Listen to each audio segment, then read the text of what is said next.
Same old is not always bad. Unsurprisingly, the overall bezel-less aesthetics will most likely remain rather similar to what we saw with the Galaxy S8 and S8 Plus.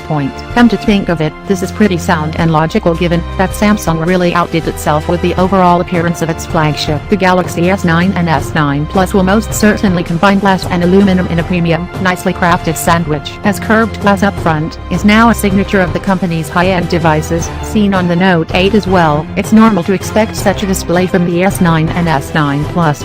We expect that the rear glass will also remain nicely curved toward the aluminum frame of the handset, as this design approach not only looks exquisite, but also makes the handset feel extremely nice in the hand. One recurring theme about 2017 was bezel-less design, and both the Galaxy S8 and S8 Plus were among the pioneers of this new trend that took the scene by storm. This design is going nowhere, but will most likely get perfected with each subsequent generation. Thus, the Galaxy S9 and S9 Plus could potentially slim those bezels further still, and improve on the high screen-to-body ratio established by the Galaxy S8 and S8 Plus. Though not doing that won't be a bad move either. Yes, bezels are dying a horrible death, and you will have to learn to love this new trend. Of course, a rumor roundup will be nothing without its fair share of leaked photos, renders, and conceptual images that aim to provide us with a fairly good understanding of what the next Samsung flagship might look like. Here follow the most convincing ones. Yet now, when it comes to the Galaxy S9 Plus, we are all in for a little surprise. For the first time thus far, Samsung is expected to differentiate the larger model from the smaller one in a rather vital aspect. Aside from being,